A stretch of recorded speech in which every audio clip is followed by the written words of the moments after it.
and welcome to Plastic Platforms, episode number 9. We're back once again. I know it's not 2 weeks, it's been 3 weeks. That's my fault. I apologise. I was busy last week. And we're back again. Welcome, Centurion. Have a nice chat. Right? Man, I know we're all freaking busy, man. As soon as the summer, like the heat hit here, you and I got busy both on opposite sides of the world, man. But still, it's going to be a good Monday. It's going to be a great conversation. It's time to have some positivity and uplifting thoughts. That is true, but I will bring some negativity, but mixed with some positivity. Do you know what though? Oh, It's more like we're just gonna at least have the negativity towards something as simple as gaming and not none of the crazy shit that's going on. exactly. But if you're listening after the fact, on Spotify, please share it out. On Apple Podcasts, please leave a review as well and share it out. It helps the downloads. And if you're on YouTube, leave a comment. We're now live. So so today, Gears of War esports is over. After 13 years, Coalition and Xbox have decided to pull the plug on Gears of War esports. How does that make you feel? Well, I don't watch it, you see. I watched some of it. The problem is, it's just shown that basically they stopped Gears 5 support. They stopped updating the store. They stopped doing events in game. That's why I don't play it. So now this the kind of they've shut the because I know some of the coalition army partners where you can be a content curator. I I know a couple of them, Raw and SA Shadows from the UK, and they said the program's not currently active. Was a good program. They get like skins and stuff early, but that's not active now. Basically, everything Gears wise. I mean, I'm surprised they've not just turned the Gears servers off and said, "Hey, we're just going to turn them off." Um, and the Gears. The problem is though, it's like when they bring Gears 6 back, if they want the esports, the problem is the majority of them players are going to probably, because they're pro players, have probably adapted and moved on to a different game and probably earning far more than they were playing Gears. They'll move on. I don't think it was a wise move shutting down Gears esports because I've not really got much hope. I've not got a lot of hope for Halo, to be honest. Halo esports, because that's not been going 13 years. That's only recently started back up again. That's and to give it a chance, it might do well. It might. Who knows? But I don't play Gears much. As much as I talk about it, I just thought I mention it because Gears esports is over. I don't know when it's ever going to come back, if it ever comes back. But the problem with Gears esports, it's hard for people to follow because it's not like COD. It's not something really simple. The game is not simple. Call of Duty, you generally get it like search and destroy. It's quite easy. Whereas Gears, it's a lot of people find it difficult even playing the normal game. They do. It's got quite a high skill gap. But the problem is if they don't leave that skill gap in, it's just like playing. It's just like playing another Gears, another Call of Duty, another Call of Duty. Sorry, it is. I don't know what the future holds, to be honest, for esports and Gears in general. I don't. I don't know what to say to you. I don't know when it's going to come. I thought there was going to be a Phoenix collection. Obviously, there wasn't. It's my fault for believing insiders. That is. That is. Um, See, I don't know. It's really interesting that if we really look at the idea of trends, and I'm only saying this because of just what I see when it comes to like when you see what is trending for a company, and what I mean by trending, what they like to do. Um, it's like, let's first take a look at the first thing that happened. Let's look at Forza Horizon 4. With Forza Horizon 4, we saw the game Yeah, become completely online at that point, and basically almost like became like just a smidge like games as a service. It's not like a true games as a service game, but it is an online game. There is services provided towards you. There's an online community. It just seems like that was the direction they wanted to go for Forza. They went that direction with Halo. Now we have Halo Infinite, going obviously free to play games as a service other than the campaign, which is obviously locked behind the paywall or Game Pass. yeah, Um, and so obviously another thing is games as a service, or at least going down that path as games as a service. And we all saw that they are wanting to also rebrand Forza Motorsport as almost like the same with what has happened with the Horizon. They wanted to have more of an online service style model. If we look at trends, things that Microsoft likes to do, I'm pretty sure the next iteration of Gears of War is probably more than likely going to be a rebranding of what people are used for, or what people from what people are used to probably something different now. We all know that there is a Gears of War television show or whatever in the works, or at least it's been talked about. And we all know that Microsoft did that with Halo. They could potentially do it with Gears of War. And in which case, we already know from what we've seen with Halo Infinite that Microsoft is changing the demographic or the intended target for Halo. They're not out there trying to capture the hardcore first person shooter market where people are just wanting to go skull crack each other and shoot each other all day long. They're almost like focused on more of a I've never liked the term casual, but we're just going to say more of an average gamer, somebody that isn't frothing at the mouth for Halo content, frothing at the mouth for lore accurate games. Basically, the type of consumer that just loves to enjoy what is put out and the content that is created around it. And dude, regardless of how people feel about Halo Infinite on a strictly hardcore fan base level, that's where they're not under, like, they're really not really grasping the concept that Microsoft appreciates you, but at the same time the franchise was not growing, it was stagnating. And when your fan base is no longer growing bigger, you have a problem. And yeah, that's where you need to do something to increase that fan base. And by basically creating a product that's more appeasable to a larger group of people, it is what it is. And it's probably going to find its way into the Gears universe. We already see them wanting to rebrand what is it, the Master Chief Collection. They're starting to kick around the can of the idea of microtransactions making their way into Master Chief Collection. So yeah. But it's no surprise though, because everyone goes on about the microtransactions in the recent Gran Turismo game, and they're really bad. But what people fail to understand is Microsoft. Well, because although everyone keeps using the Xbox name and it's on Xbox, but they really, if you look at the whole division, it's Microsoft Gaming. So if you look at Microsoft Gaming division, like Xbox as a whole, right, they are masters at aggressive monetization methods. This news that they want to play about in the Master Chief Collection should be no surprise to anybody. They like to, out of all the games, um, they own why. I'm not on about Bethesda because I know ESO they're quite aggressive there too. But Gears were the ones they really targeted. They used Gears 5 as a pet project for Game Pass. They did, and it's a shame. What the problem is, like I do agree with what you say. There's going to be a rebrand, but the problem is They will be scared.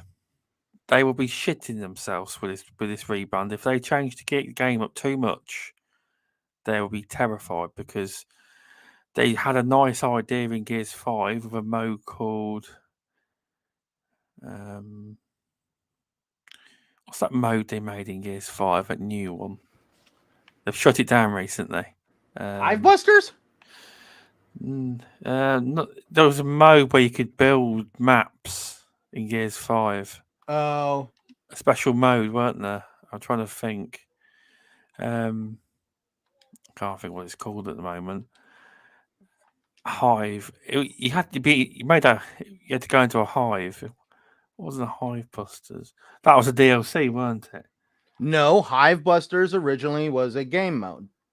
Oh, it's actually called Hive Busters. Yeah, It was the game mode called Hive Busters, and then there was DLC called Hive Busters. Yeah. So that failed. That did. That mode. It's a nice idea. It would have been great though. What they should have done, and it's kind of like Forge mode. They should have offered the access for people to make their own horde mode maps, their own multiplayer maps, and then done a rotation and put it into the main game. That's what they should have done. Gone a step further. But yeah, shout outs to Pixel Slapper. And you've changed your name. I'm trying to think. You're now called Disturbium. Oh, how do you say that? I know who it is. I'm trying to think of his old name. He's gone and changed his name, he has. Oh, what's his name? I was going to say, I've heard of Pixel Slapper before. No, the other guy below him in chat. You say it, I can't read it. Disturbium? Disturbium. I'm trying to think of his old name on Twitter and YouTube. He's changed it. Let me know your old name. I can't remember it. I do know. But yes, you are right. They will try and rebrand, but yeah, it's Jamie. Yeah. You're right, Darren. Welcome. They will a rebrand. They will be terrified to do because I'm one of them. I say Gears needs to change, but I don't mean it because it has to change to bring in a wider audience. It does. Can But I if at you least look- point out one instance of change that at least benefited me? Yeah. And Telegonic. That's it. Telegonic. He was then called. Yeah, that's it. For me, it was when they did the essentially the rebranding or the reconceptualization of God of War. I remember watching friends play God of War back in the day. I know there probably people are going to be like, you're just an Xbox guy and you probably didn't like it to begin with because of it. I was never always an Xbox guy. PlayStation actually does have a place in my heart. There's games there that I really love to enjoy. But for me, God of War originally was not my cup of tea. That's why I kind of have been outspoken in saying what I have in the past about the director and how I just don't agree with, like, apparently I don't agree with how apparently he still has influence in the gaming industry, considering he hasn't made a game in years, and he made a game that was actually very unappealing to me. And now when we play the rebranding of God of War, the recreation, the open world, the story dynamic, what they've done for me, how they've brought Hollywood actors like Christopher Judge into it, just the reconceptualization of God of War brought me into God of War, because what would have been created before didn't really appeal to me. And I guess you would say I'm a casual PlayStation fan, if you want to throw a label on it or put me in a box. And that's where, if you look at it, God of War stagnated. It wasn't bringing in new fans. The third game had came out. It was a one and done. It made it to PlayStation's greatest hits. People did talk about it, but it it just felt like there was no hype left for God of War after God of War 3, and it just kind of went into this realm of, this is what made PlayStation great. And then all of a sudden the remake comes out, and with, I think Corey Barlog do the game, the one that that basically was like God's gift to gaming, the 10 out of 10 that came out in like 2017 or something like that. 2018. He was the main one, but they have loads of directors. They do so. Oh, But and he was that's the one. But he seems to be like a figurehead now for Sony Santa Monica. I no, don't even know. exactly. I don't even know if it's not his game when you got the Walker in. It's not. I think he's just a figurehead now. The guy, the face of the social media. I believe he is. So, um, Welcome to Dreadpool. Thanks for popping in. And Darren, I've always said, and see, this is where I've always been, publishers, writers. Okay, yeah. So this is where it kind of throws me off when it comes to, I do not understand why directors sometimes get more credit than they deserve.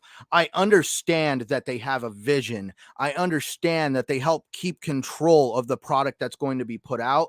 And you are a true artist as a director, and you can really control and sculpt what something looks like. But in the case of movies, games, hell, even in music, some of these superstars get a little, like, these singers get help. They have songwriters that help them write these songs, because face it, just because you have a beautiful voice does not mean that you have the talent for actually creating a song that actually has meaning and flows well. You sometimes get a songwriter involved. And in the movie and game industry, you have these really cool individuals called writers that are in the background that actually help carve out a lot of ideas. And that's where I have to chuckle at the God of War situation, on how literally the entire world revolves around Corey Barlog and David Jaffe. And apparently these guys are the guys for God of War. But when you start bringing up the fact that God of War was actually wrote by an award-winning female writer, all of a sudden people are like, no, we don't want to talk about that. And they're like, no, let's talk about it. Let's bring that up, because the same writer has been involved in God of War since God of War 1 all the way up to now. And she gets little to no credit, but for some reason, we're all out here dry humping Corey Barlog's leg and David Jaffe's opinions. yeah. I just feel like that recognition needs to go towards the person who has really been fundamental in keeping the concept of the game alive, because the person writing it knows the lore, knows the stories from before, knows how to weave them together. And the writer is always the one that really knows how to connect the dots. And with the director's help, they can get this vision on screen. Me and my wife were talking about it the other day. The average director goes into an editing studio and sits on a chair and points at the television screen or the computer monitor, saying, I want this, that, and the other. And the editor is actually the one that's over here doing all the blood and sweat and tears into manipulating the software and basically splicing these frames together and creating this great big motion picture. Yes, the director is an important figurehead of creating a beautiful work of art, but we also have to acknowledge the fact that he has people helping him do it. This isn't like, I'm sorry, but Corey Barlog and David Jaffe and directors that try to rely on becoming more famous than the team that helped them, they're not George Lucas. George Lucas wrote Star Wars. George Lucas directed Star Wars. George Lucas built Industrial Light and Magic to create the technology that was necessary for Star Wars to look like it did. That is basically being a fundamental figurehead in your creation, because your creation would not exist if it wasn't for doing, just more than directing something. You had to act. George Lucas actually had to sit down with friends of his and people he knew in the industry to create these special effects that were possible. Like if you actually look at it, George Lucas and his team over at ILM helped create the concept of green screen. Back in those days, it was done on a blue screen and wires and all this other stuff. And it later evolved and developed into green screen effects. And if you actually look at how his company at the time, because it was still Industrial Light and Magic, when Jurassic Park came out, Jurassic Park was supposed to have stop motion animation with claymation. Could you imagine watching the dinosaurs made out of clay? Like it was back in the 80s? It would have not worked. Dreadpool said he disagrees with you. George Lucas did not direct Star Wars. The original? Like the very first one? I don't know. Now, no, but that's the only thing. Dreadpool has a right to correct me because I know a little bit about Dreadpool's past. I know a little bit about what Dreadpool has done in the background of his own professional life. And if Dreadpool is correcting me, he has every right to. I will not go into on how he knows it, but like he has shown me photos of stuff and what in some of his past. So yeah. Hey, what Dreadpool? One day you're gonna have to what's it called? You ever get to meet up with a Centurion one day? You got more chance of meeting up with Centurion than I have. See, that's for me. Like, I actually like watching stuff. Like, I know George Lucas. I know he's not God's gift to movies at all. He's just done at least same with great things. Yeah, like now we're talking about the Aliens movie. If we get into James Cameron directing Aliens, yeah, that movie was a freaking war for him. He had, it's actually kind of like because it was actually one of the first big motion pictures where over at Fox, like that's what James Cameron and his wife at the time, who was also his executive producer, went to Fox Studios and said, hey, we have this freaking great idea on how to make to meet more of a budget for the film, because they were aiming for the film to be like around $15 million, which is very low compared to today's standards. They wanted to film the Aliens movie, Aliens, the sequel to Alien, in the British studios. I believe it was over at Pinewood Studios in Britain. And that's where he ran into a lot of butting heads between the two cultures of American filmmaking and British filmmaking. And that's where you kind of see, like, I never knew that James Cameron could be a raging asshole until I watched the documentary and read more about what he went through to direct that movie, and how directing that movie helped him grow as a director, because he was completely unaware of even the concept of tea time when he was like learning to do movies. And the funny part is, if I'm correct, James Cameron was actually more of an artist or like a prop master at film school, and then he got his shot at being a director, and he did a very good job. And that's where in the American film school, it was balls to the wall 7 days a week. You basically ate, sleep, and used the bathroom in the film industry until your movie came out. Where in Britain, you had scheduled breaks, they had tea times, there was unionization, and basically James Cameron couldn't just come in and force these people to basically like do his bidding. Yeah, I'm not going to argue. You know a lot more than I do about films, definitely. See, that's where I get into like looking at it from an entertainment perspective, because we're going down a rabbit hole now. He has set the first one, but also had other directors with him. The rest he was assisting directors, keep on track to, I guess, his credit. But yeah, I would have to agree, because if you actually read, a lot of people don't realize George Lucas was also good friends with Steven Spielberg. Yeah, he was getting input on Star Wars from Steven Spielberg. If you actually go back to the movie Willow, which was a really cool fantasy. Have you seen Willow? Have you ever heard of Willow? No. Wow. All right, bro. If you ever get a chance over in Britain, look it up. It's called Willow. It's a really crazy movie that is all fantasy. It actually got Val Kilmer in it and Warwick Davis. Warwick Davis is the very famous, dwarf actor who's known for playing Leprechaun, and also he played Wicket in Return of the Jedi. He's also played numerous things in Harry Potter, different characters. Warwick Davis is a very famous, obviously dwarf actor because he's only a couple feet tall. Yes, I know him. What? Yeah. Yes. So he did Willow, which is he's actually the main character in the movie. Now. I'm interested. Oh, dude, it's a really good movie. And if you actually watch the credits, Steven Spielberg is the director, but George Lucas's name appears in the credits as one of the producers, because he was basically helping. Yeah, Warwick is Willow. This is what I mean. Now we got Dreadpool. Like, this is awesome.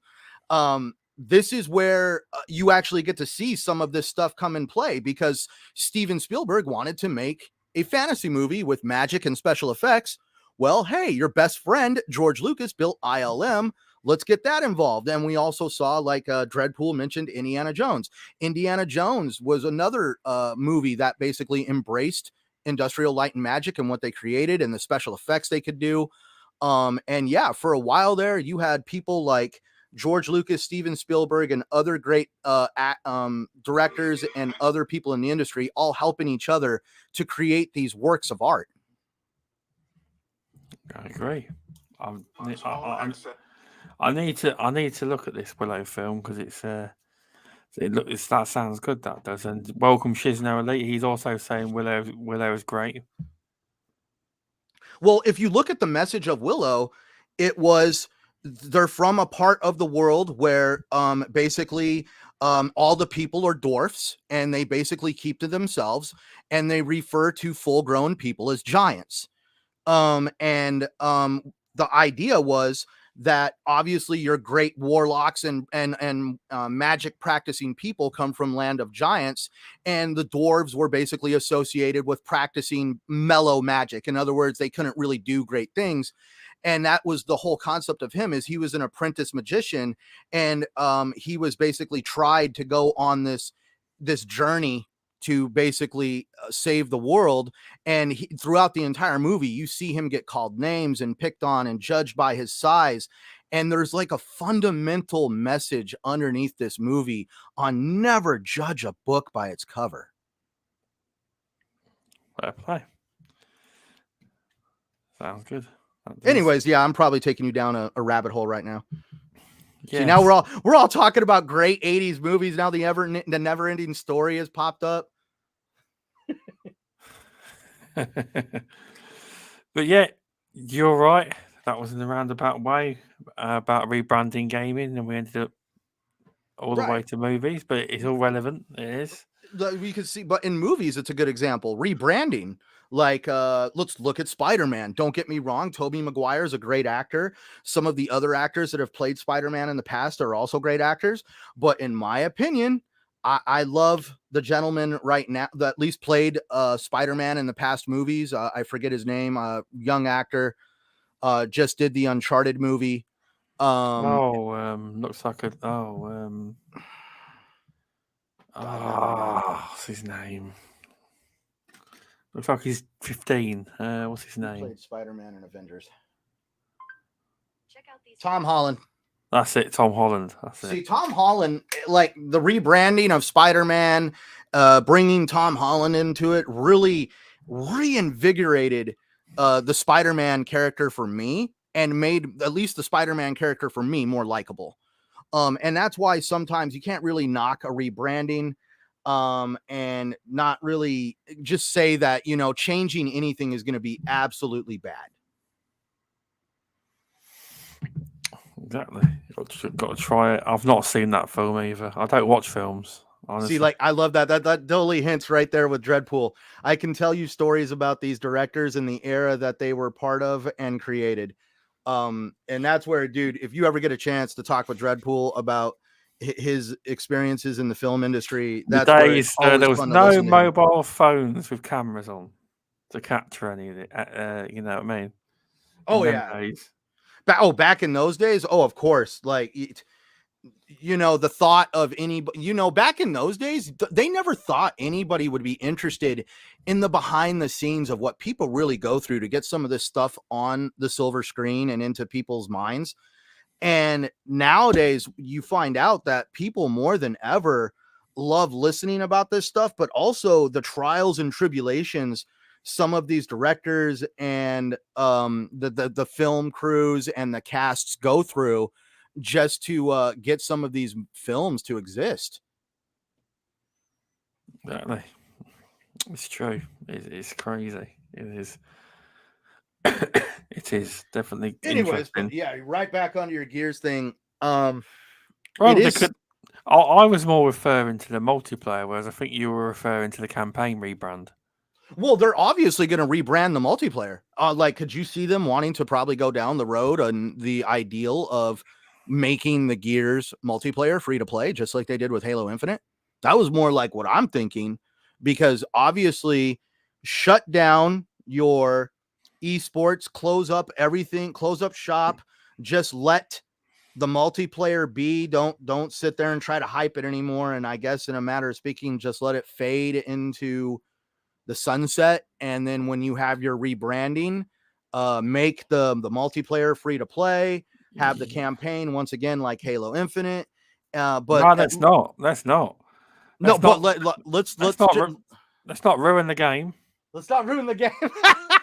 See, this is where at least if I could say with the coalition, please get out your notebook and take some notes and learn how to not step in the dog shit like 343. I can see a free to play Gears Dreadpool. I can see it. I'm just saying that don't get any help from 343 because they can't sort their shit out as it is. Could you imagine that? The coalition tweets out, so and so from 343 is here to help us direct the new direction for Gears of War. And it'd be like, whoa, you got somebody from 343? No. I don't know. I mean, Coalition are capable of creating a top tier game on the level of something Sony Santa Monica would make, but it's not going to be Gears. It has to be something new. But I do love Gears, but Coalition do have that potential where they could reach heights that no other studio could, in my opinion, within the Xbox ecosystem. See, now I don't want people to think I'm tearing down 343. No, 343, the studio, there is amazing individuals that work over there, talented individuals that are very passionate about what they do. But I don't care how much passion you have and how much talent you have. If the captain of the ship is not paying attention and not doing his job well, regretfully, it's not going to bode well, because they're not going to be over here saying Joe Smith did an absolute excellent job of making Master Chief look great. They're going to be more focused on the fact of whoever was in charge forgot to make them have a little bit more content than what was coming out. Like you're getting it. The thing is, it's like I know what you're saying, Shizno, but my axe to grind is more that I see the Xbox shutting all the fucking Gears stuff down and just giving the budget to 343. And now that they say they're now, that's where are they just giving the budget to 343? That's where I haven't heard nothing like that. No, I'm joking, but I'm just saying because everything's shutting down Gears wise, and Gears esports gone. Everything's basically been turned off. Apart from the servers are still there. It just looks like they're not interested no more. But they probably are. They're probably working on some great Gears games. But I have. It's just I find it hard to believe that 343's got roughly 600 plus staff, and games are hard to make. I understand development and everything's been delayed, and now they've got this team helping them, Certain Infinity, making this new mode. What's that pushing it up to? Nearly 1,000 people working on Halo Infinite. What the fuck are they doing? That's all I want to know.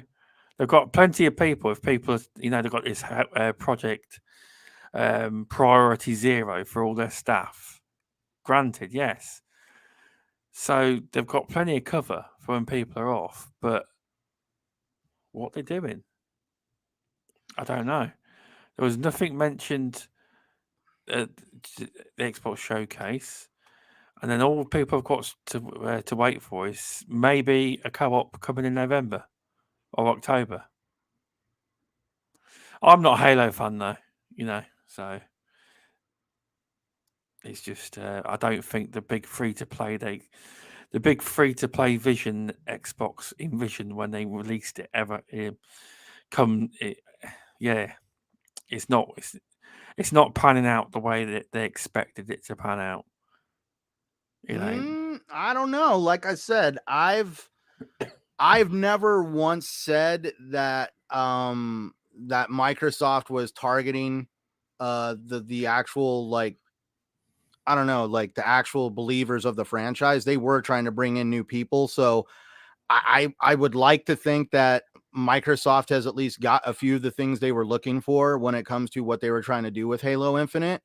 I just think it's really, with all the hype that they got from the television show and all the new eyes on the franchise, it was more along the lines of, it was like more like I wish they could have captured that lightning in a bottle and had something there, at least to want to keep the idea of people talking about Halo, because now that the television show has pretty much wrapped up and they're now waiting for the next season, I just feel like not as many people are talking about Halo as they were, and that's where that's where content comes in, and it just really stinks that maybe that for things that we might not understand or things that were completely out of their control, they weren't able to exactly put out the amount of content that they wanted to at first. But that's where obviously it's still a playable game. I still hear people that enjoy playing it. I don't want to think it's a dumpster fire. There is some really good points to Halo. I just really wish that it's hard to explain, man. Like this whole situation, like you don't want to tear them down. You know that 343 is at least trying to do a good job. I just feel that the employees over at 343 are just being a little bit more, shaded by some of the more, just by a small fraction of employees there that have done things that are questionable or haven't led the team to the successes that they should have been. I'm not gonna No, and now we're not going down that route. That's why I said it's questionable. I have no idea like, I'm going to be upfront, man, with everything on social media right now and the gaming and media in general. You don't really know who to believe. And that's why we're over here trying to condemn somebody over stuff that's on Reddit. And you're just like, wow, because we all know how factually based Reddit is. Yeah, I'm not going to bring that up because we don't know if it's fact. It's quite serious accusations. So you don't know if they're actually true. That's the thing. Do you know what I mean? But I'd imagine that Xbox would be hot on that, and there'd be an investigation to find out whether it was. You know what I mean? There'd be something going on. There will be.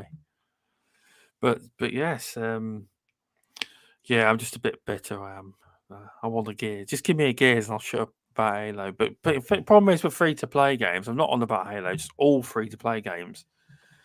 The problem is when they first come out, they've got a lot of people will only give a free to play game a couple of goes and won't come back.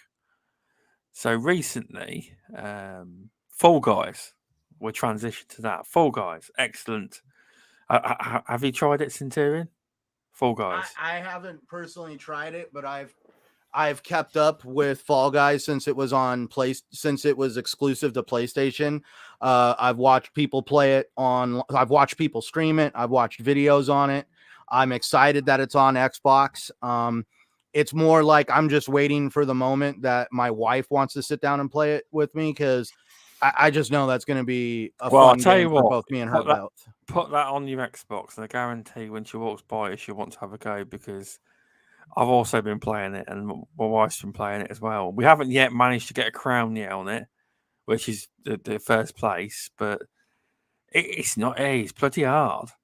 But that game there has captured an audience. They reckon it's already exceeded 20 million people tried it. I say players, but I always like to say, well, 20 million people have tried it.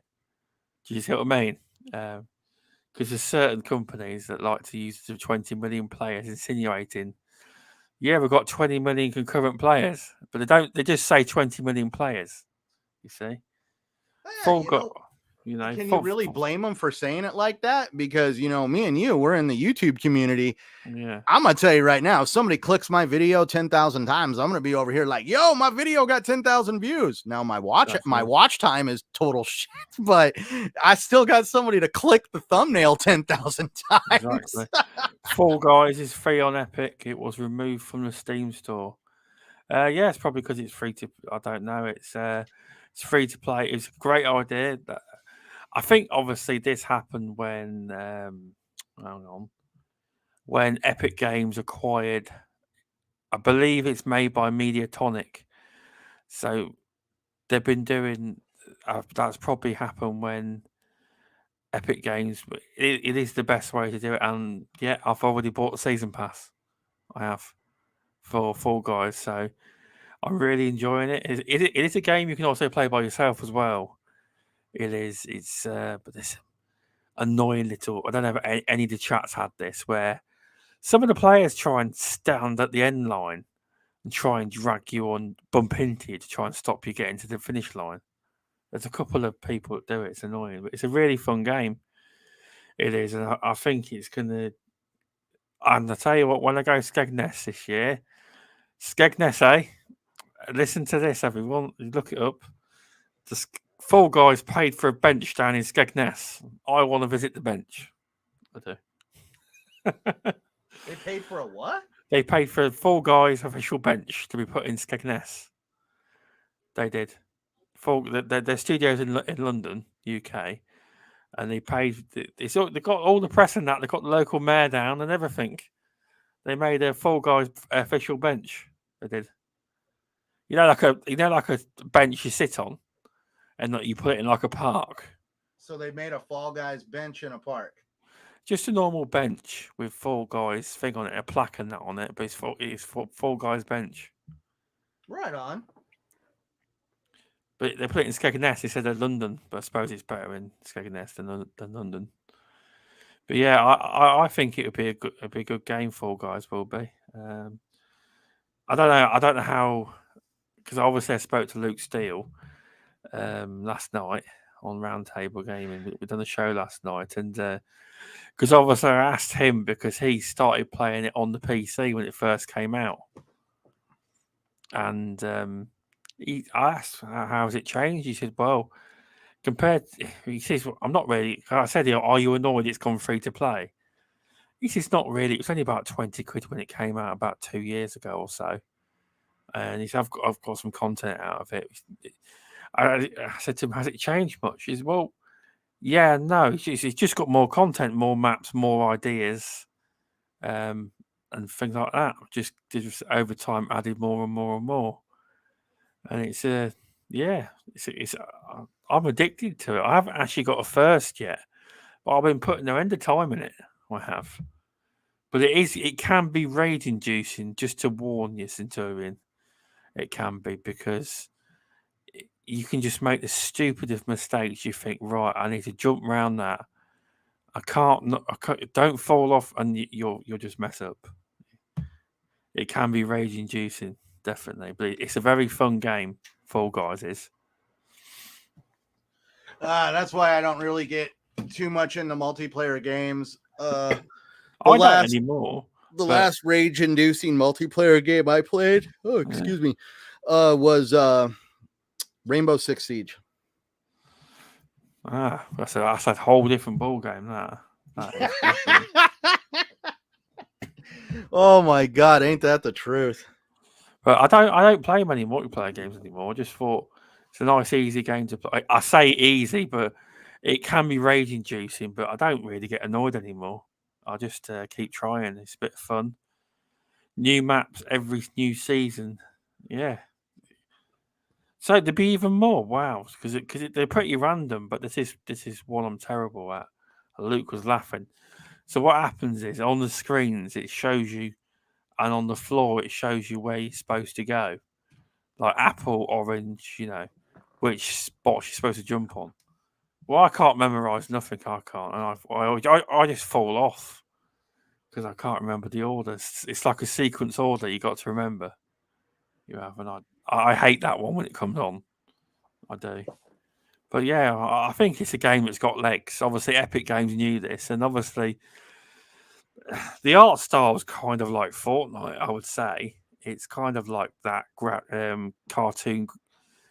That real bright color, eye popping. Yeah, and they've got loads of eye popping, beautiful, amazing stuff to buy in the store too. I haven't bought any yet, but it looks cool. Some of the season pass stuff's good as well. But obviously, it's up to level 100. It is, but there is some good stuff in the store. I've not bought any yet, but it is good. Even my son comes in and has a go as well. But I do think it's a game that's got legs that could be around for the next few years and be really popular. Because it's fun. I haven't tried it with anyone else though, like 2 or 3 other people. I've just played it myself. I have. Not with other people in multiplayer sessions. I've not tried that yet because I think there's a multiplayer. If you want to do private matches, I think it goes up to 10 people. I think. I don't know. But yeah, definitely get that downloaded and try it because it's definitely worth it. For sure. It is worth trying. Boomer reflex. I don't even know what that is. Do you not know what a boomer is? Like Generation X, a boomer? Oh, there we go. That's what he means. Like, the generations. That's what he means. He's a boomer. Ah, okay. I don't know. Boomer. Oh, yeah. I see. Here's the problem. Mate. I'm like 38, right? But apparently I'm a fucking millennial. It annoys me. I looked it up. I'm what is called a millennial. I was born in 1984. How am I a fucking millennial? But apparently, you're older than me. Oh, how old are you then? 86. 86. Yeah, right. No, I was born in 86. Now I'm not 86. Oh, I thought you fucking about then. Yeah, no, I was born in 1984. Yeah, a fucking millennial I am. Oh, you can play 30. Oh, sorry, you can play 30 in private lobbies. Ah, that's not bad. Mr. Tushi were doing some community game nights. I think he's already done one with Fall Guys. But yes, but yeah, free to play. It's all good. I don't play many free to play games, but they are the games that make. Damn, I fucking missed it by a couple of years, eh? If I was 2 years older, I'd be Gen Z. Be better than fucking millennials. Be fucking better than. I hate millennial because millennials always get associated with being, oh, it's them moaning entitled buggers and all that. Do you know what I mean? Hey, you know what though? That's where I love breaking the mold. I'm a millennial too, and when I get told that, when somebody tells me, they're like, "Yeah, millennials, blah blah blah blah blah," and I'm not like, that. What? I'll tell them too. But I hate the term. I first heard Vince McMahon say it. Millennials. Vince McMahon, the guy who's not in charge anymore currently, but apparently he's still head of creative, even though he's not on the book. He's not CEO no more. Stephanie's taken over. Triple H is back with more power, but apparently Vince has still got creative control over all the storylines. Yeah, what do you reckon? You know what I mean? Oh, Vince McMahon, my dude. You love him. No, I love his. I hate to say it, but I've always loved his attitude in business. Of, like it's kind of like everybody's always said all is fair in love and war. Well, Vince McMahon, in my opinion, helped make it into all is fair in love, war, and business. And he does. I got to start watching his AEW because it's really good. I reckon. AEW. I'm telling you right now, man, from the way it's looking on social media, there's going to be a lot of people flipping over to AEW. Yeah, because we were speaking to Luke Steele last night, and he's a massive wrestling fan. He said to me, "You can watch AEW on the Fight TV app," and he says it's really bloody good stuff. He says it's kind of like, it's not exactly like, but it's kind of like what the Attitude Era was like, in some respects. He says it's really good wrestling. He says to me, I still need to watch it. I haven't had a chance since last night. But he says, you want to check it out. He says AEW is really good. And the guy who runs it, he's Tony, I think his name's Tony Khan. I may have got the name wrong. But I looked him up and he's like, he's as rich as Vince McMahon, or if not richer. He's got serious money behind him. Actually, he's got money behind him, but he doesn't have as much money as people think. I remember when, I've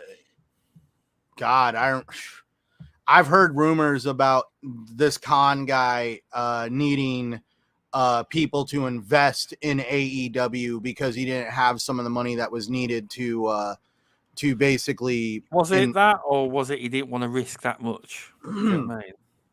I don't know. See, that's the only thing, man. That's one you got to sometimes put out risk to have that reward, and that's why I always like the one thing I just don't want to see AEW do is go down the route of trying to champion themselves off of the talent they were able to get to come over versus the talent they were able to create. I believe that the majority of their talent, from what I'm told, is a lot. They have got ex WWE. They've got Jim Ross on the mic. They have big shows there to help train. They have got a lot of talent. It's like, I believe how they actually started was, the Young Bucks. You've heard of the Young Bucks, yeah? They got refused. WWE basically wouldn't have them because they're too small. And I think it was them two and Young Bucks, Jurassic Connection. I'm trying to think, because I think his name's like Kenny Omega. That's it. And they started AEW, but they went to Mr. Khan, and I think they did an event, a ticket event, and they sold out the arenas. And I think from there they got in touch with him, and then AEW was created. It was, but Cody, I believe Cody's one of them too. He was one of them until he left. Cody Rhodes, Chris Jericho. So I looked into it. They were never shareholders. He just gave them VIP. He made them part of the company, but like big parts of the company. But they didn't have like shares in the business because he didn't put money in. But I believe Cody's not part of it now because he went back to WWE. Cody Rhodes is his own brand. He is. Like, I'm sorry, but the minute you're flying yourself all over the world and building your own brand, wrestling over in Japan, Mexico, and all the other organizations around the world. AEW link up with them. They did just last night or early hours. AEW did a cross promotion with New Japan Pro Wrestling. It's a link up event. It's like a crossover show with the Japanese talent.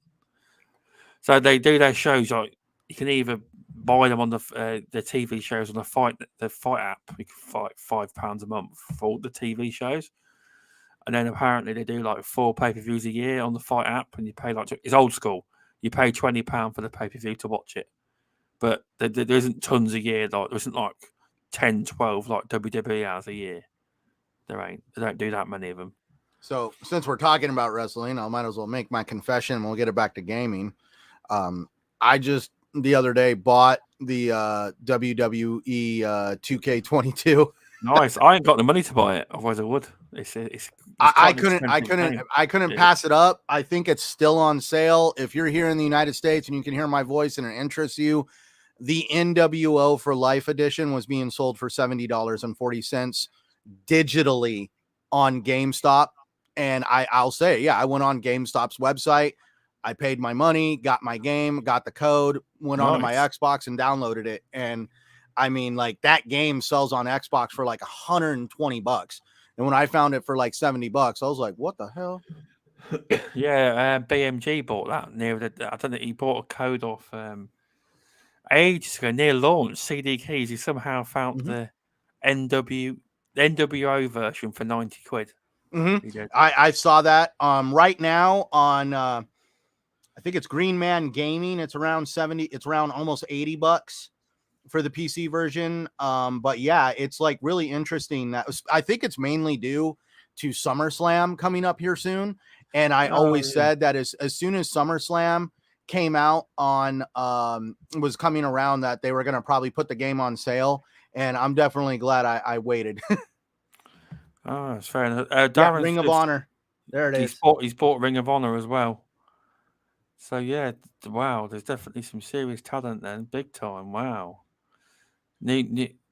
Wow. Yeah. See, I heard a rumor, Yeah. at least what I read on the internet, that Tony Khan, if I remember the rumor right, wanted to team up with $7 Productions and basically buy the WWE. And we all know who owns $7. Well, The Rock, yeah. Yes. Because everyone knows the story, don't they? Yeah, well, everyone knows the $7 story, don't they? You know I think it, don't you?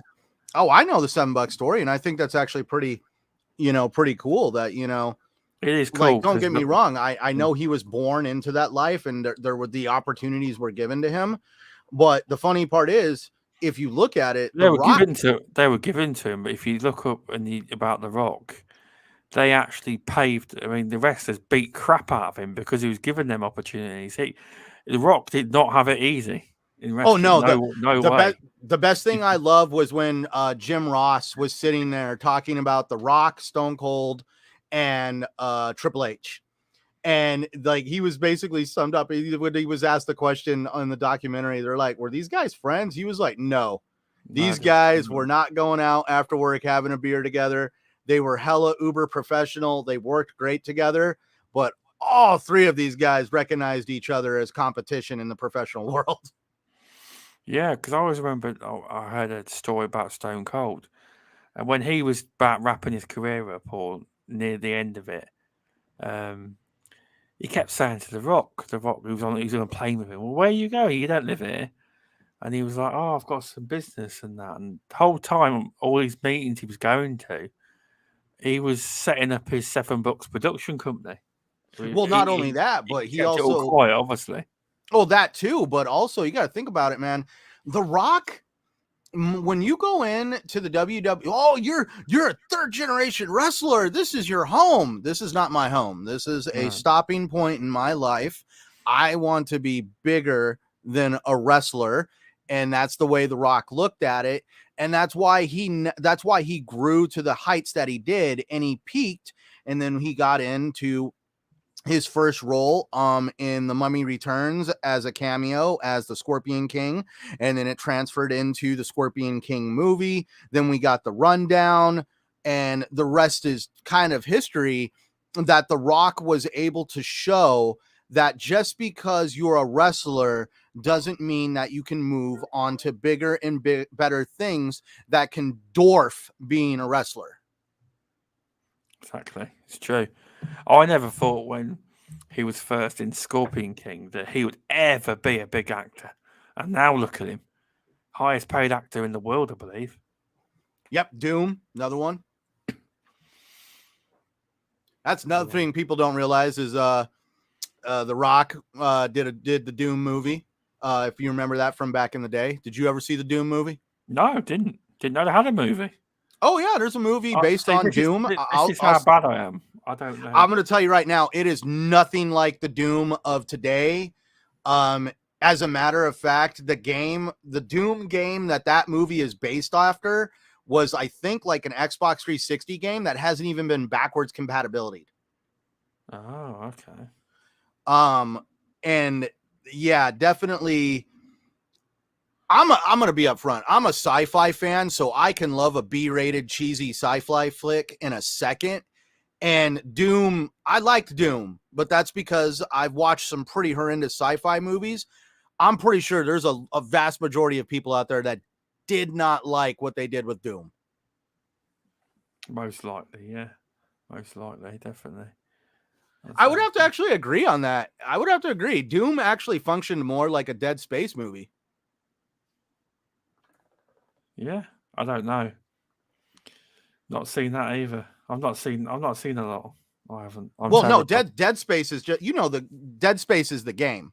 I've not played that either. Oh, dude. Wow.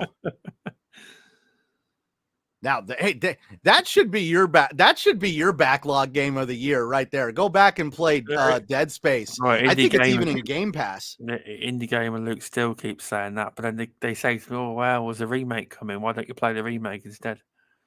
You could do the remake, but the funny part is I'm concerned about that. I hope the remake does a really good homage to the original and really captures the essence of the original game. I really think they're going to be able to do that.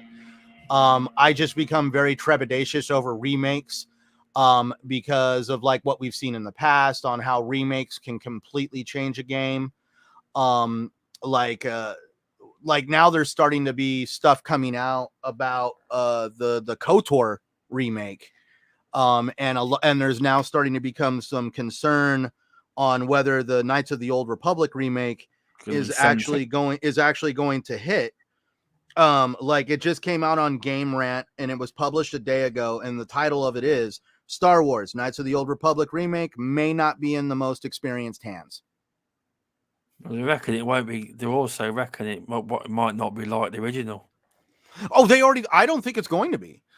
Because when Knights of the Old Republic came out, the game was under the Lucas Electronics Arts banner, and that is when Industrial Light and Magic still made video games, or at least had a video game division. Since Disney bought them, if I'm correct, Disney has dissolved all gaming development studios under the Disney umbrella. That included the ones with Industrial Light and Magic. That's why now ILM basically outsources the IP. That's why we're seeing Xbox with Indiana Jones, why we see Star Wars over on PlayStation. But the reason why I bring this up is when the original Knights of the Old Republic came out, a lot of the prequel trilogy was still hot in theaters, and we saw those scenes of the clone troopers slaughtering the Wookiees and enslaving the Wookiees. And when KOTOR came out, they decided to go down that realm of where you would see basically horrible things happening to the Wookiees under like the rule of what was going on. And definitely that's where I feel that Disney has the potential to completely fundamentally change the look and feel of the game because of what Disney does best. And Disney definitely loves to follow the trend of putting big hot button issues that are very controversial in their movies and their content, and they basically try to steer some of their entertainment value around what is relevant in the culture at the time. And that's where people are actually worried that Disney might potentially, whoever is making this game, Disney could have potentially had some requirements that certain things had to be changed and match up with what some of the world issues of today. Yeah, I can see that. I can. To answer your question in chat, I've just looked up the Dead Space remake, and I believe it's on the original. It says of the 2008 game. It's just the one game, and it's into the remake. Right, but I don't know. I just hope they stick to the story. That's where I thought the first game was very, very innovative. The concept of those claustrophobic dark hallways with the flickering lights and the creatures that would crawl out of the vents. And the idea of, you know, everybody at that time was like, oh, it's a creature with a head, aim for the head. And then you would find out that aiming for the head was actually one of the most detrimental things you could do in that game, because it would not slow them down at all. It was more along the lines of strategically figuring out, okay, I got to blast this thing in the kneecap to just slow it down. So you shoot its legs out from underneath it. It's now dragging itself across the floor at you, and you start removing the arms. And now you're down to the head. And if the thing is still moving, that's when you remove the head. It was one of those games where you had to be very choosy on where you would shoot the enemy, because if you chose to attack the wrong body part first, the enemy could walk over and basically bitch slap you. Wow. Okay.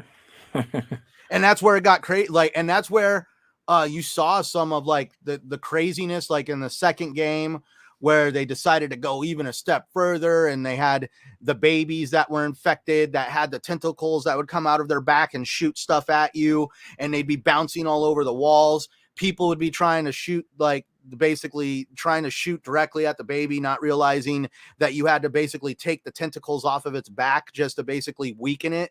Otherwise, it's just going to constantly be bouncing around shooting at you. That's fair enough. Okay. I know it sounds that you're probably like, what the hell kind of game is this? And like that's what made Dead Space really, really unique, was just the fact that the developers wanted to create a very gritty style horror that had very, very different mechanics. And the creature effects in that game, even being an Xbox 360 PS3 game at the time, were very, very unique. That's fair enough. That is. It's what's it called? It's in the horror style. It's not my. The reason I haven't tried it is because it's a horror game, isn't it? Yes, it is a horror game for sure.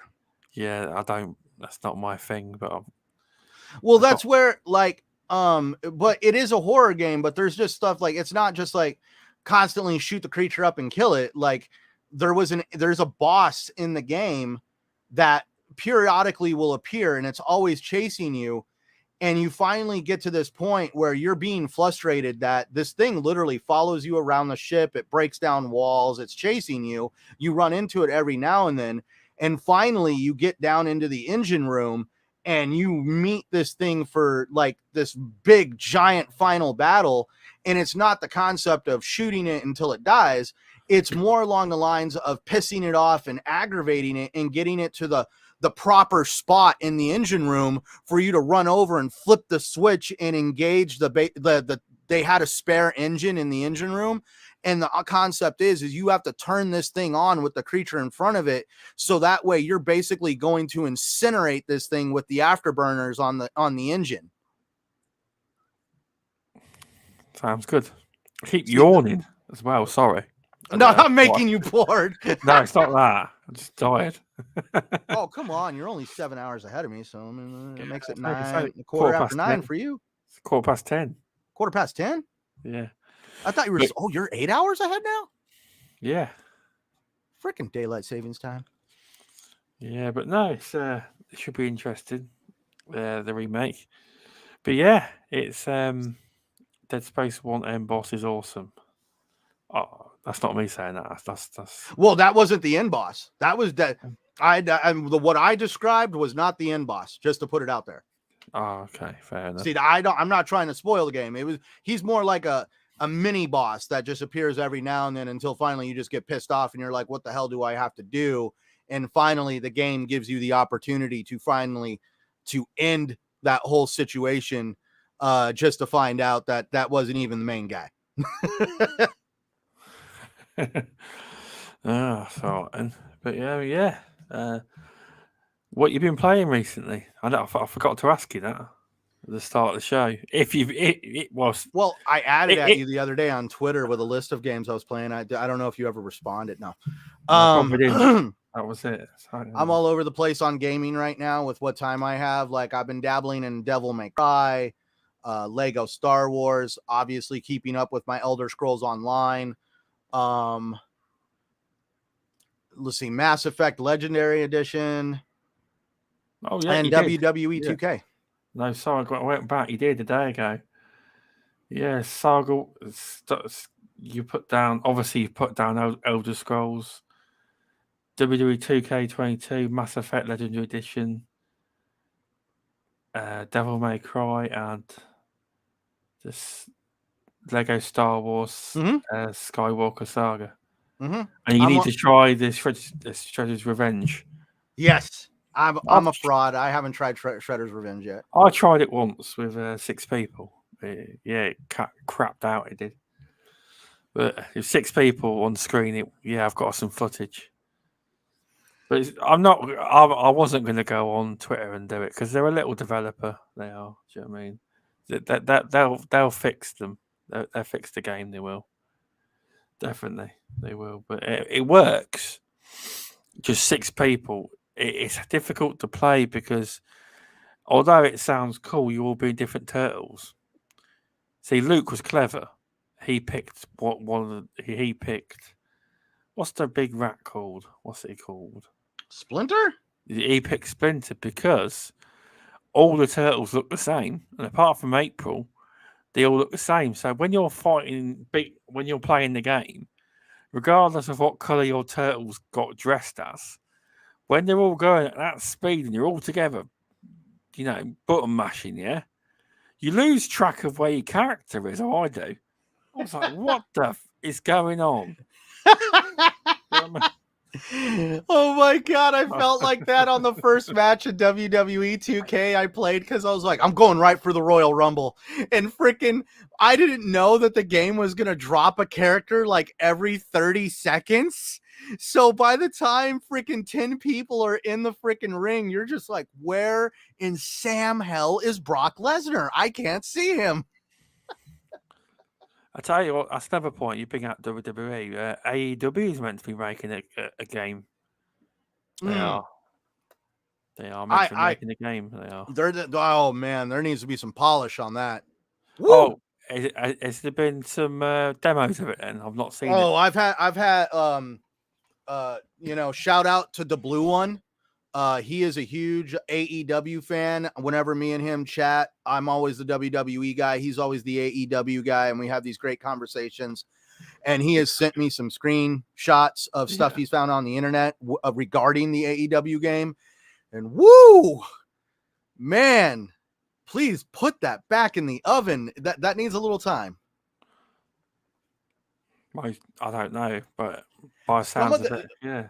I'm just saying, I feel that with what WWE 2K did, because when you watch all the reviews, everybody tore down how 2K20 looked, and 2K20 looked pretty bad.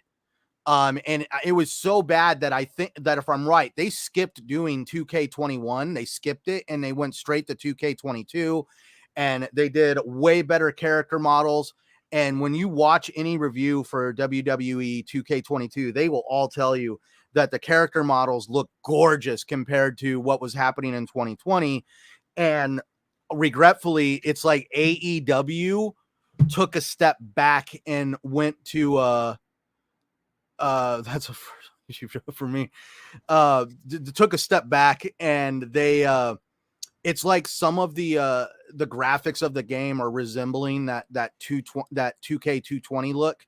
Really? Oh, okay. And or that 2K20 look, and that's where some people are like, "Whoa, I really hope AEW is able to somehow, this is just like an alpha or a pre or a beta. This is just they really are.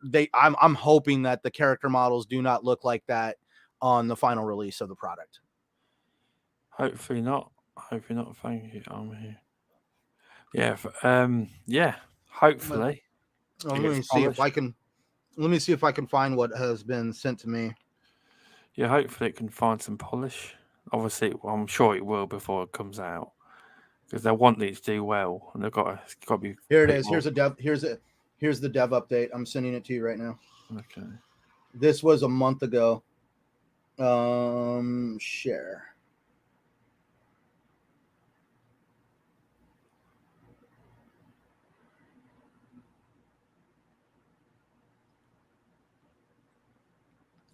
It's like a small little thing. Yeah, it's like a 30-second video that they wanted to show like the character model for like Nyla Rose.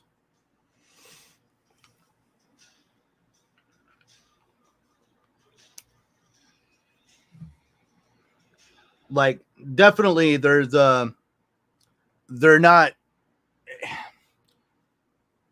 I don't know how to describe it. It just feels like there could be a little bit more polish done on the character, at least on that particular character model. Now, keep in mind we haven't seen the entire roster.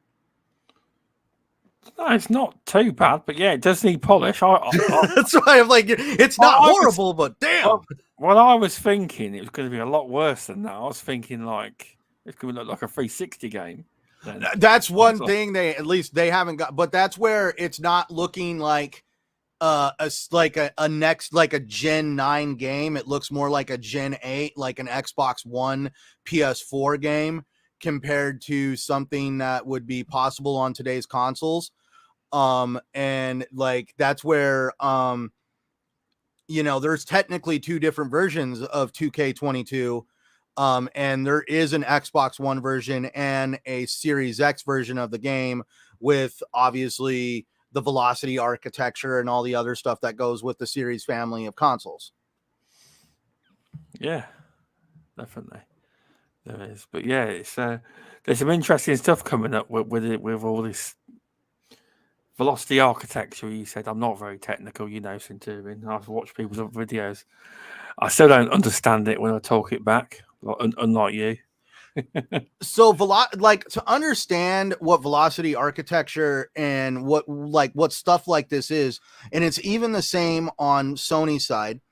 Most of these companies have proprietary ways of optimizing a game.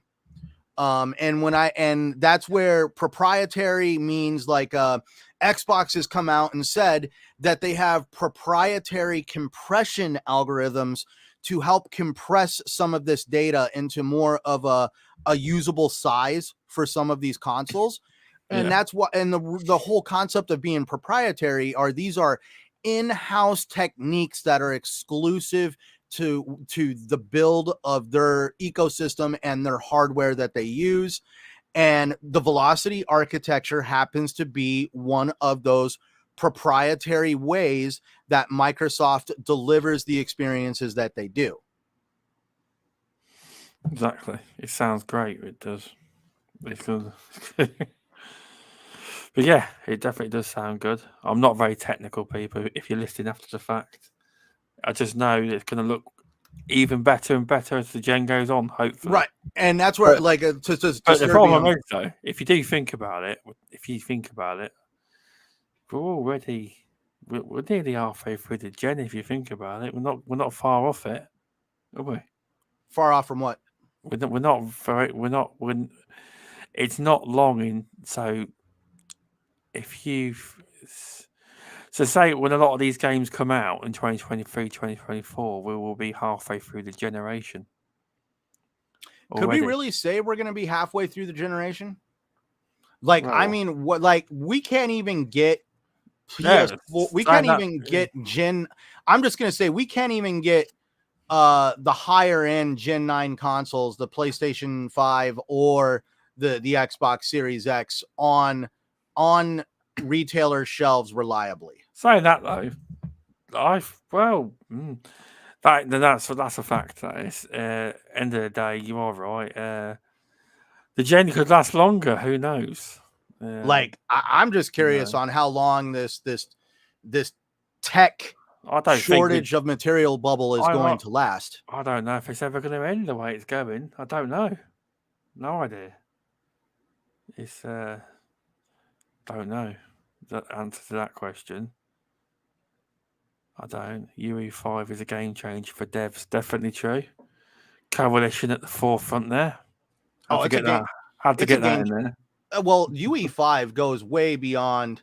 In movies, yeah. Well, TV. It's going to be in movies, but when you're like game changer for devs, UE5 is going to make it easier for very, very small studios to create titles that would basically almost be on par with a AAA experience when it comes to the look and quality that could be potentially done because of like the tool set that they give in Unreal Engine 5 to quickly build in an environment that's rendered procedurally, so that way a developer can spend more time on character model development. Yeah. It'll be good. It definitely will be. I want to give Dreadpool a shout out. He's put hashtag Dreadites on Twitter. Want to see a couple surprised millennials talk about games and stuff? Check out Stubbs and Centurion on plastic platforms.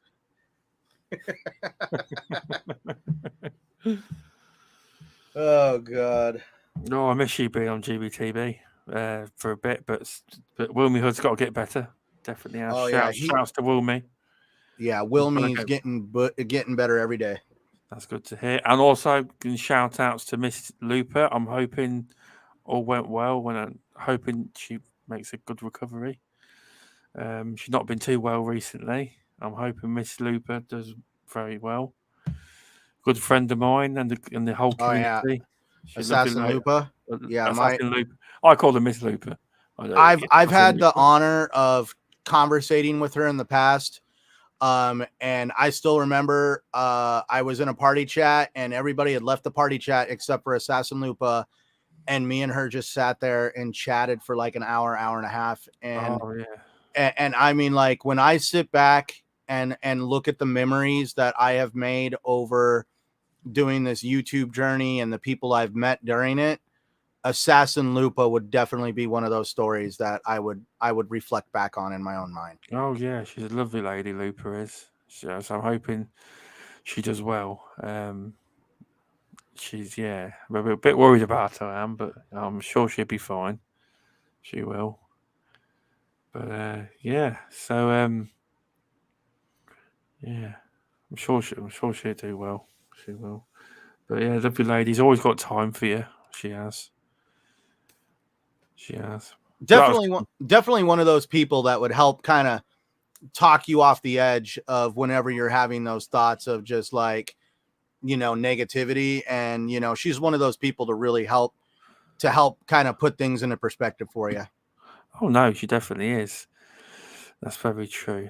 It is one of the community's finest. She is, and hope to hear from her soon. Yep, that's true. She is the one that sent me my 4K TV. She is. I just paid the shipping, and she had a spare TV, so she gave me it. She's a lovely lady. I just sent her the money for the shipping, and she shipped me a spare one that was in a spare bedroom. Lovely lady, she is. So, man, you're gonna talk about Elden Ring? Have you played Elden Ring yet? It wasn't about Elden Ring. You just, I've not played Elden Ring. No, it's just that it's nothing to actually really talk about. It's just the fact that the Elden Ring developers from Software announced they've got multiple new projects coming. That was all, and they've got a game at the last stages of development that will be revealed sooner or later.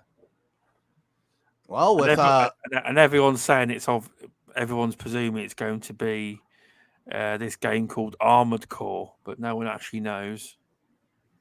We probably might see it at the end of the year at the Video Game Awards, because I remember at the Game Awards they had Jeff Keighley really hyping Elden Ring, and also they had like the little the robotic little thing that drove out and handed him something on stage. So I could probably see him wanting to probably keep that relationship going with id Software. Oh, definitely. It definitely could. But I've never played Elden Ring. It's on my radar, but I need to first like unwrap and play Sekiro. That's fair enough. That's fair enough. But no, it wasn't a major topic at all. It's just mentioning it. That's all. But yeah, thanks for popping in, everyone. It's gonna take me a while, Jamie, to get used to your new name. Why'd you have to change to something like that? Change it back to Telegonic. That was so easy. I learned that.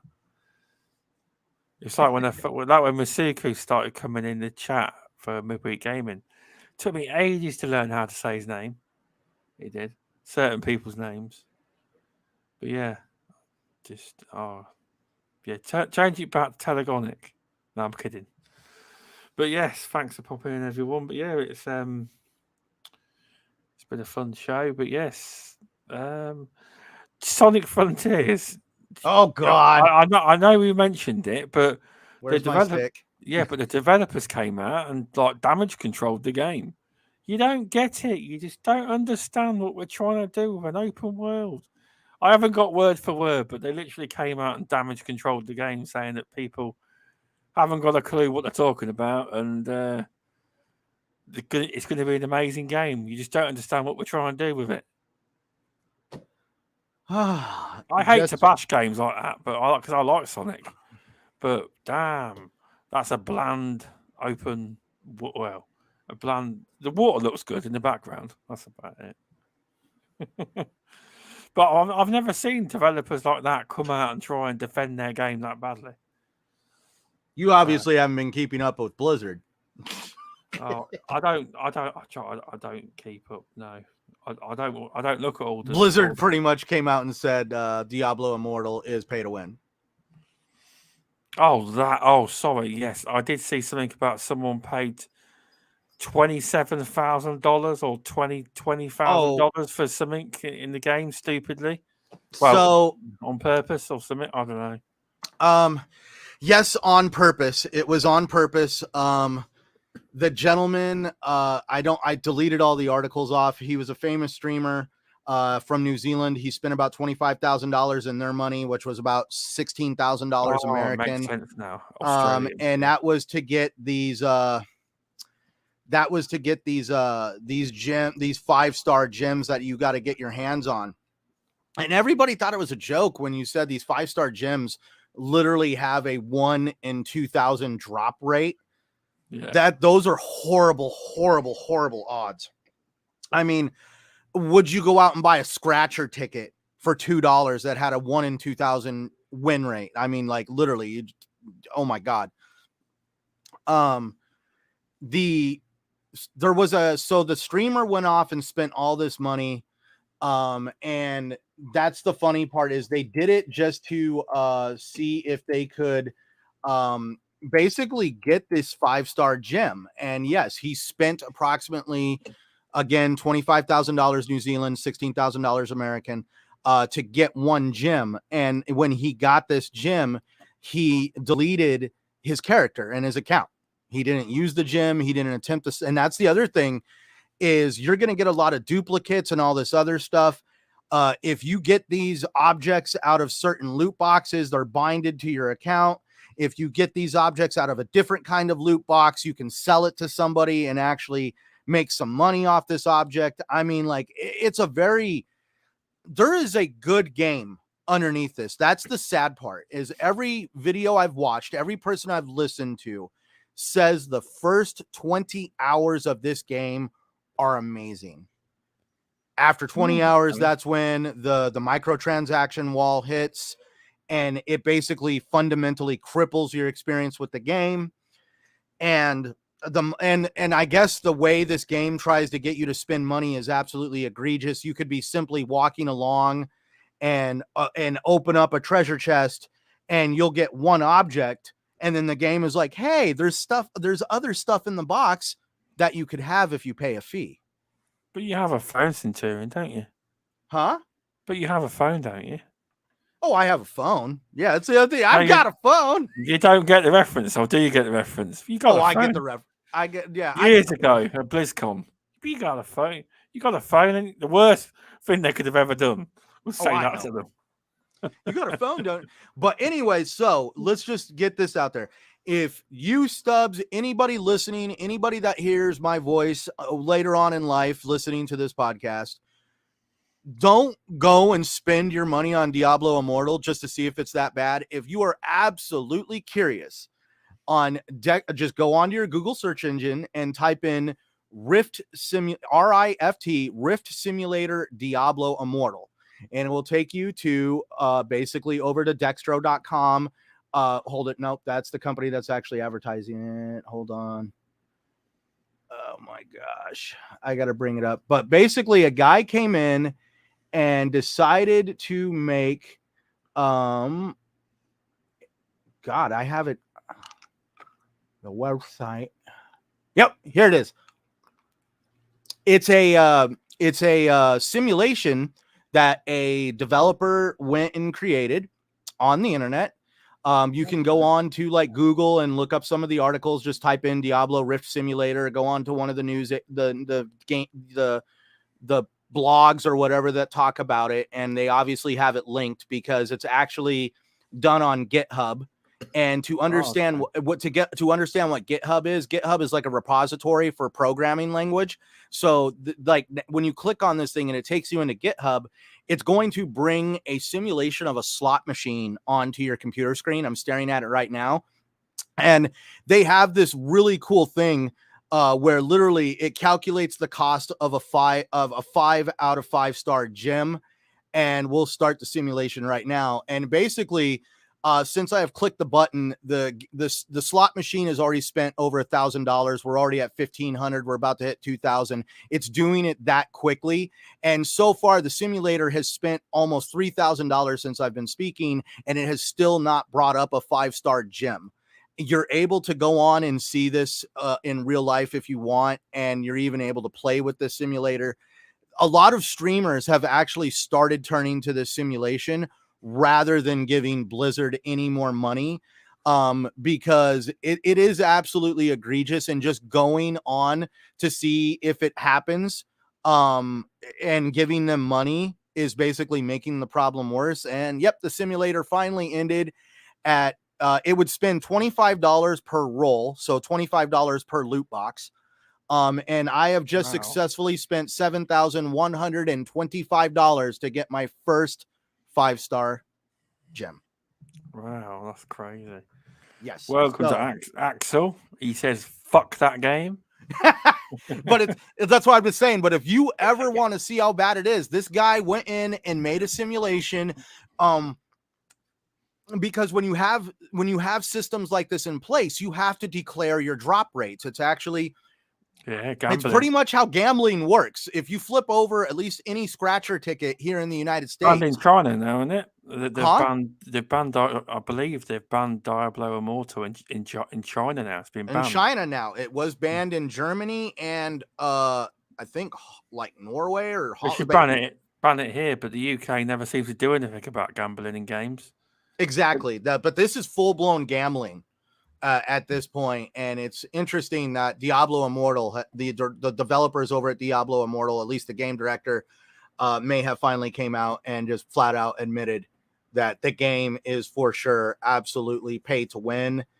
And this has me kind of concerned, man. You know, there's a lot of great IP under the Blizzard banner.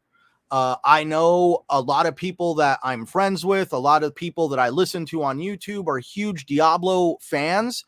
And to see Blizzard completely bastardize the Diablo franchise with microtransactions this egregious is absolutely insane and very, very detrimental to the gaming industry. And it makes me concerned for other games that are at least under the Blizzard banner. I don't want to say all of Activision. We'll just talk about Blizzard. But, you know, look at how, like, Overwatch. They're getting ready to put Overwatch into the free-to-play model. Is this going to be what Overwatch looks like? Are we going to have are we going to have $50 character skins on Overwatch? Nah, I don't think it'd be that bad. They have a big player base. I don't think they're cock Overwatch up that much. They will have to, but they won't go as far as that. So the only reason why I bring this up is earlier you said that Microsoft likes to play around with microtransactions. They do. Yeah, they do. But they're not to this extreme because I believe level. And that's the other thing. I believe they have got a policy. I heard. Oh, they do. Yeah, it's called the Microsoft loot box policy. You can actually go on the internet right now and look at the Microsoft loot box policy. Hold on. Xbox. So I do moan about them, but they won't go to. Well, I hope they wouldn't go to that extreme. Microsoft Studios loot box policies. Okay. Rule 1. Players always receive fair value. Every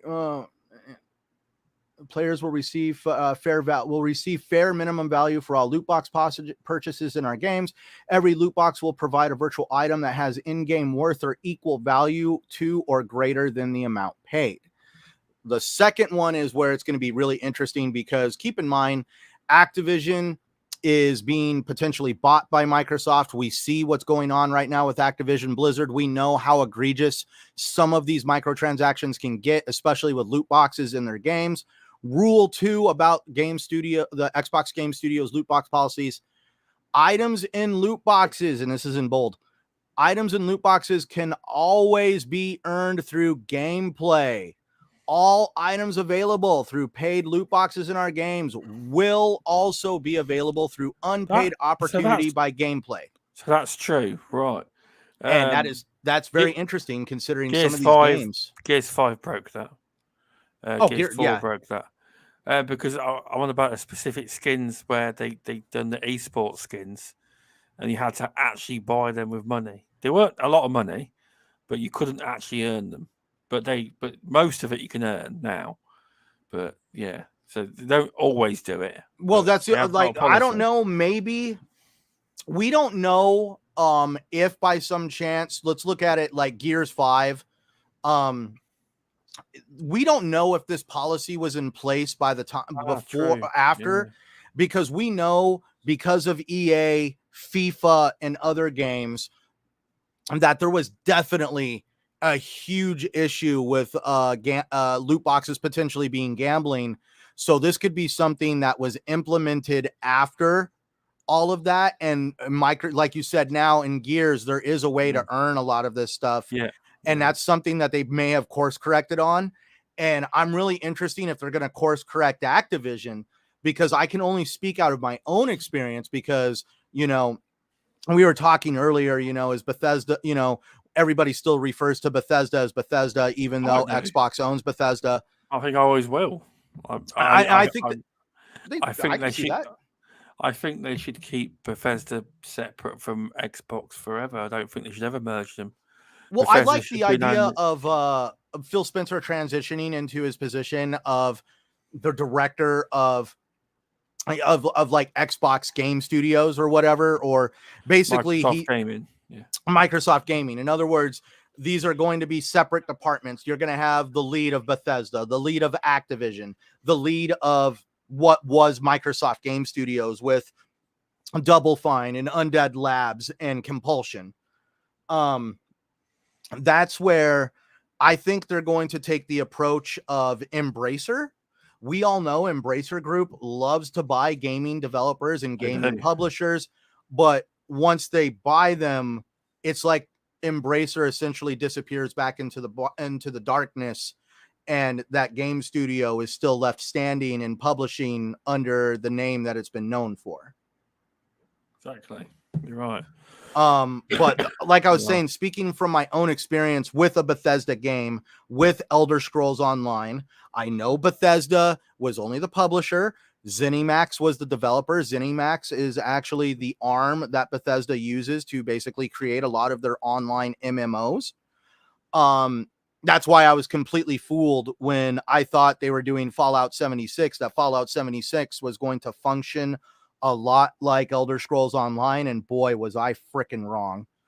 But going to Elder Scrolls Online, when Microsoft bought Bethesda in late 2019, or is it 2020? I don't even know at this point. It's all blending together. All I'm getting at is shortly thereafter, a few months after, it came out that because of Microsoft's purchase, ZeniMax had to incorporate an in-game currency, an earnable in-game currency, into Elder Scrolls Online, and they called it the Endeavor system.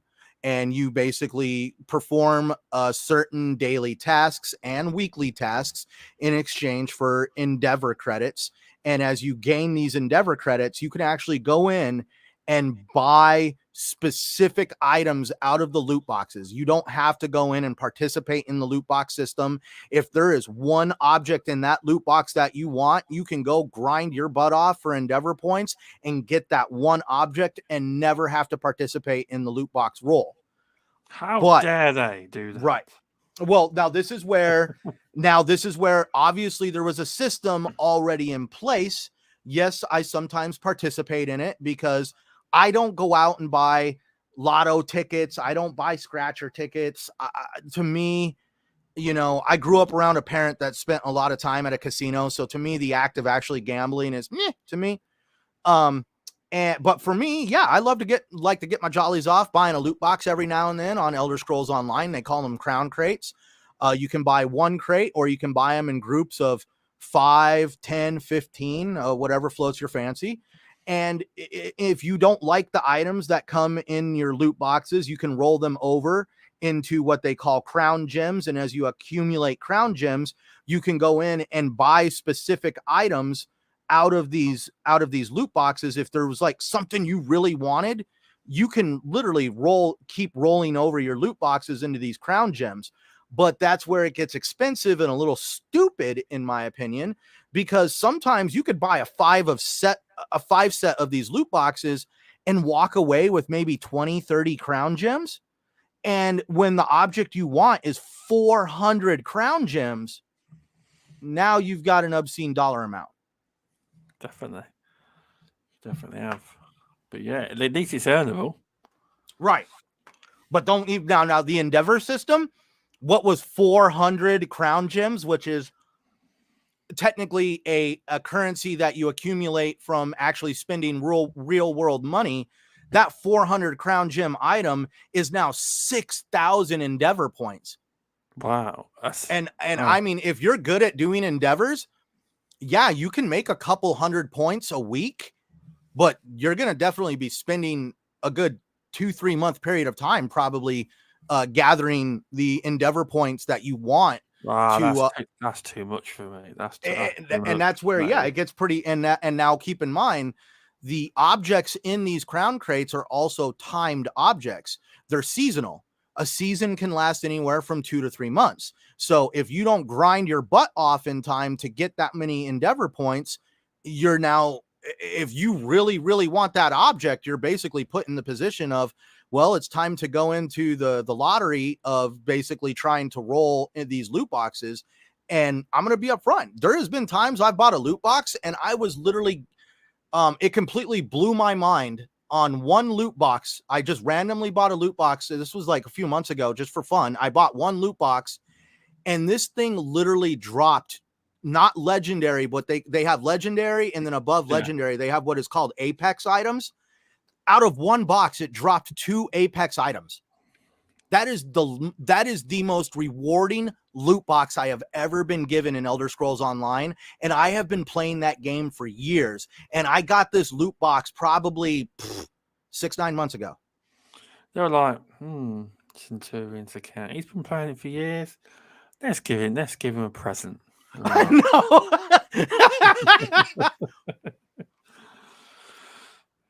But that's one of those things where I only buy them every now and then. And that's because there is a subscription side to Elder Scrolls Online, and part of your subscription, they give you crowns once a month. They give you 1,750 crowns at the beginning of every month, and a 5 stack of loot boxes is 1,500 crowns. So sometimes when nothing in the store interests you, you can either bank these points and hold on to them to the next month and wait for something that interests you. Or if you're bored or perhaps a little drunk, you could buy a 5 stack of loot boxes and just see what happens. Yeah, fair enough. Yeah, definitely. But you play it a lot, don't you? So I love playing it with friends. That's why I was like, if you ever wanted to join us, I mean, it's more along the lines of just getting together with friends. And like when we're really playing the game and having absolute fun, we'll have King of None being like the map guy, because he'll have the map pulled up on his computer or his tablet at home. And some of these dungeons have multiple bosses and multiple collectibles, and you'll have a guy that will pull up the map to help basically guide us through the dungeon. And that's where everybody has like a little bit of a role to play. Like, to fight some of these bosses, you need to bring a friend of yours that can play a healer. Then you have to have somebody who's a tank that can basically be the main concentration for that boss, so that way they can aggro them. And then that's where you have the other guys come in that are just there to deal out damage. And it's more like a cooperation thing of being able to go through these dungeons and complete them. Some of these dungeons have gotten me rare achievements that have, like, the one that blew my mind was when it had a 0.05 unlock rating for the achievement. That out of all the people that have played Elder Scrolls Online over the years, only 0.05% have even gotten that achievement. Wow. That's crazy. That's the fun side of ESO, is being able to be like, yo, I was able to do something in this game that literally barely anybody has done. You're doing well. You have. But that's where I say, when you have the right group of friends, and I'm not saying that Elder Scrolls is trash. This is just the statement I'm making. When you have the right group of friends, you can make the most trash dumpster fire of a game absolute fun. Yeah, that's true. It definitely is. I don't play often with multiplayer, but you can be right. I have got ESO downloaded actually on my console. I have. See, that's where, and now that's one of the things that's really hard about ESO is they have a North American and a European server. I noticed that. And now that's, you would have to build your character in the North American server just to play with us. You can't just be like, oh, I'm going to take my character out of the European server and go play with my American buddies today. It does not allow you to move between the two servers. Oh, okay. Basically, your character is bound into that server. Oh, okay. I see. Oh, that's weird. Okay. Probably wait the game's built though, to be fair. See, that's a game I want to get into, like Disturbium just said. I want to get into Outriders. I bought that game. It is still in my fucking wannabes, fucking Gears wannabes. People kept telling me. They kept telling me this is like Gears. I'm like, no, it's not. I tried it. It's not like Gears at all. You lied to me. But they were trying to get you to play, saying it was like Gears. Oh, no, I have played it originally. No, but is that what was told to you, just to get you to play? Yeah, but it's because they made Gears of War Judgment, and they've nicked a bit from Gears of War. They have. Do you know the Hammer of Dawn in the Gears of War? Mm-hmm. There's a Hammer of Dawn in the Outriders. They've changed the name. Call it the Hammer of Dawn? Nope, they've just changed the name, but it's literally the same weapon. It blasts out of the sky. It comes down like a Hammer of Dawn. It's the same fucking thing, but they've just changed it. I can't really fault a game developer for wanting to do something like that, because I'm sorry, the Hammer of Dawn is a really cool concept. It's a really cool game mechanic. The thought of being able to control a weapon satellite in orbit when the cloud cover is just right. I've always jokingly said, when people are sitting there like, oh, that game's a ripoff, it's just copying this guy. And it's like, okay, cool. So that means anytime a game developer puts a gun in a game, you're just ripping off the first game ever that had a gun in it. Oh no, but no. All I meant was it's the fact that they did make Gears of War games. That's all. And that's all I meant. No, I was just saying, like, I didn't see the Hammer of Dawn thing, so that's where I'm gonna have to check that part out. I will find the clip for you. My mate clipped it because he's a Gears YouTuber. See, I was going to get into that game hardcore. At the time, I was chatting a lot with Lord Cognito, and when I saw that literally he got his character wiped because of a bug, I was like, yeah, F that. I don't know how I would feel putting so much time into a character just to open it up and find out that all your gear and everything is gone. Well, I remember he's Disturbium. in chat, yeah? Probably saying it wrong, but he was then called Telegonic. And he was hardcore into Outriders. I'm sure it was him. And he lost everything. Or he was pissed for a while. It took him a while to calm down because he loved the game. That was it. He got wiped at level 50 on Outriders. He was I don't have. It looks like he's calmed down because he's going back to it tomorrow. He's saying so. The closest I have ever gotten to that, and it's actually a little bit of a trivial thing compared to having that, was Mass Effect Andromeda. There's an achievement on Mass Effect Andromeda called 100%. It's for 100%ing the game. Yeah. Okay. I enjoyed that game, and I had played so much of it. I knew that achievement was there, and I was trying to get this achievement, and I had a bad feeling because there was a glitch in one of the missions in the game, a bug, and I was not able to do the mission. And I kept playing the game, and I was like, they're going to patch it. They're going to patch it. They're going to patch it. It's okay. It's okay. Well, the patch came out, and rather than fixing the mission, they got rid of it. Damn. Wow. And and whatever reason, they did not patch the achievement. They did the achievement did not know that you could not go back and do that mission. And I basically, the hours in time I wasted to 100% that game were all for nothing. Oh, that's crazy. That's terrible. It is. But yeah, it's terrible when games do that. Yes. But yeah, it's been a good show tonight, Centurion. It's time's gone by quick. It's been wait, you don't want to stay up longer? You don't want to see the sunrise? No, I don't. I done nearly a 3-hour show last night. And it was meant to be about 2 hours. It ended up being nearly 3 hours. It did. That was a fun one though. But yeah, it's been fun tonight. It has. Oh yeah, it's been fun, man. It's been a great distraction. I love our Monday conversations. And it will be in 2 weeks' time on Centurion's channel. I will try and make sure it happens. So it'll be 2 weeks from now, not 3 weeks. I like that. More 80s movie chat, dude. If we could definitely plan a show one day where we sit here and talk about 80s movies.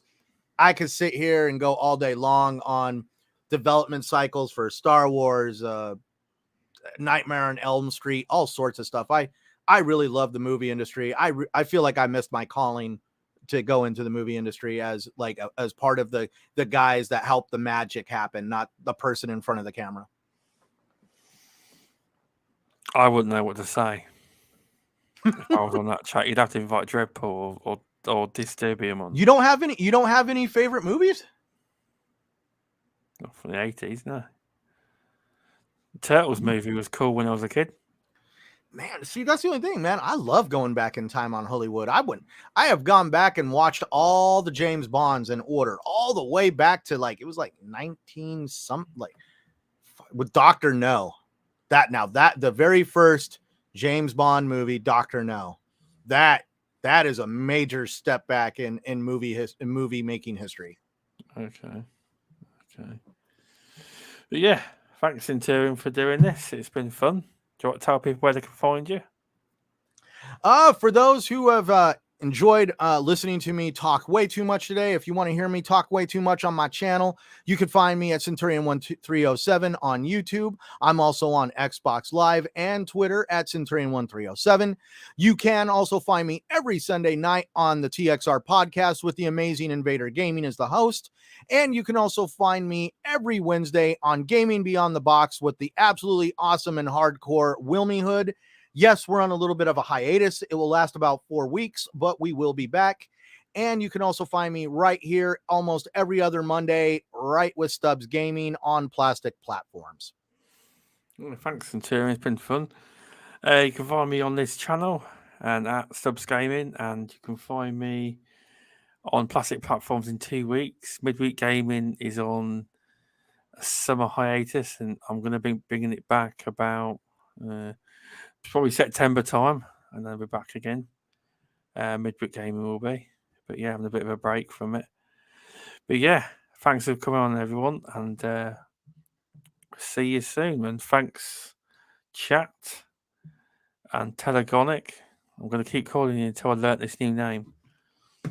You can say it's Centurion, can't you? Huh? You can say his name, can't you? Disturbia. Disturbia. Disturbium. Disturbium. I have to practice that name, Disturbium. Right, thanks, Darren, Pixel Slapper, everyone that's been watching. Appreciate it. We'll see you all soon. Thanks, everyone.